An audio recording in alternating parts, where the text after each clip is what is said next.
Why trying to impeach Trump and oust Johnson may end in tears.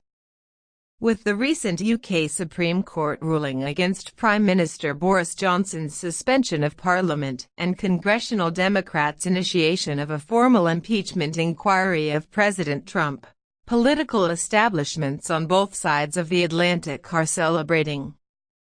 Finally, they have found a way to strike back against the reckless forces that undermine liberal democracy. But playing the victim is a dangerous gambit. Both establishments may end up regretting using institutional maneuvers instead of the ballot box to oust their opponents. That Trump pressured the Ukrainian president to uncover dirt on former Vice President Joe Biden's son should come as no surprise. His notion of America first has always meant putting his own gain above everything else.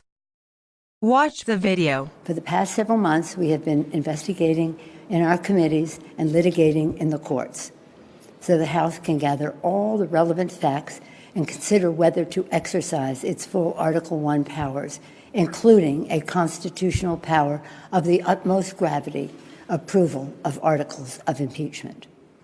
And this week, the President has admitted to asking the President of Ukraine to take actions which would benefit him politically. The actions of the Trump presidency revealed the dishonorable fact of the President's betrayal of his oath of office, betrayal of our national security, and betrayal of the integrity of our elections. Therefore, today, I'm announcing the House of Representatives moving forward with an official impeachment inquiry. I'm directing our 6 committees to proceed with their investigations under that umbrella of impeachment inquiry. The President must be held accountable. No one is above the law.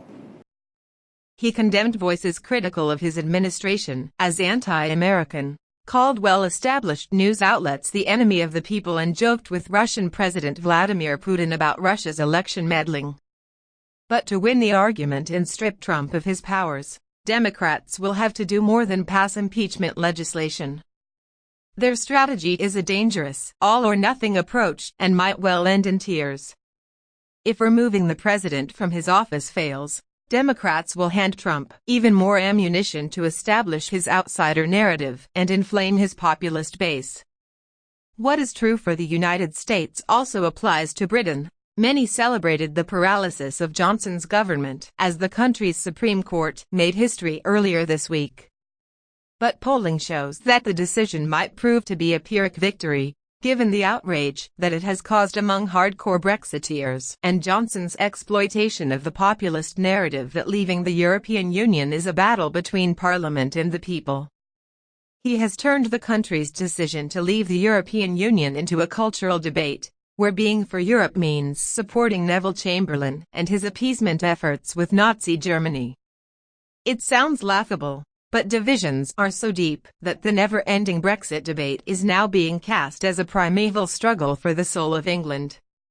Just like Trump, Johnson has been a mastermind in playing on the deep-rooted resentments of those feeling left behind and making patriots out of those who battle the corrupt system. He has portrayed those arguing for a soft Brexit as being Remainers underneath, even though many voted Leave in the first place. Unfortunately, the only solution may be for Britain to taste what it means to leave the EU without a deal. Then and only then will Boris Johnson be defeated. Scenarios for Trump's opponents are grim too. It may be too late for second thoughts, but Democrats must burnish their arguments about why Trump is not the people's champion, not how many times he broke the law as president. Populists care little about legalities and revel in their outsider status. For many of their supporters, scandals during the campaign and while in office are proof of their success in battling the status quo. Without ironclad proof that Trump withheld military assistance to put pressure on the new Ukrainian president for an investigation into Joe Biden's son Hunter Biden, Republican senators are unlikely to be swayed. And even then, it might not be enough to convince those up for re-election to face the fury of the Republican base. At the end of an impeachment process, Democrats may succeed in showing they can stand up against Trump the bully, but they will also reveal their impotence in removing him from office.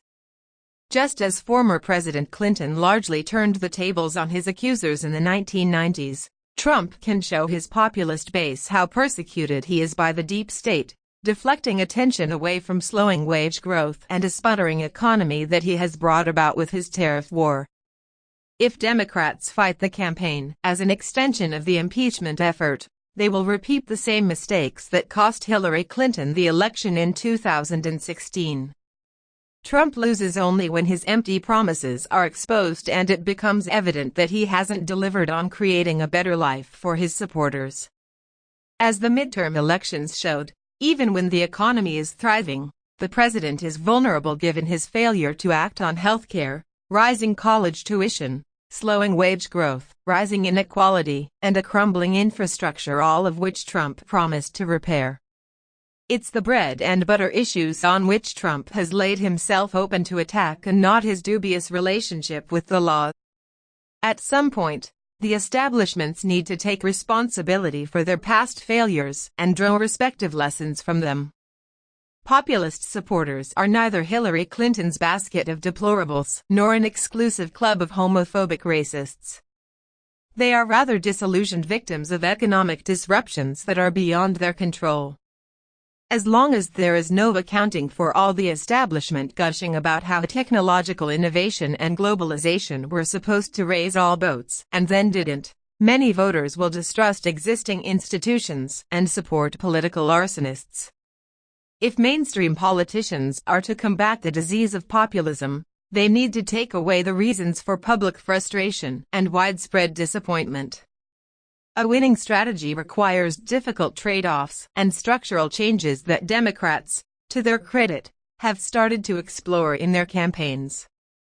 It would therefore be a real tragedy if impeachment derails these incipient efforts at economic reform. Matthew Burrows is director of the Foresight, Strategy, and Risks Initiative at the Atlantic Council. Julian Mueller-Kaler is a non-resident fellow at the American Institute for Contemporary German Studies, AICGS, and works at the Atlantic Council's Foresight, Strategy, and Risks Initiative. Thanks for watching. Don't forget like and subscribe. Leave your comment for video. Thanks.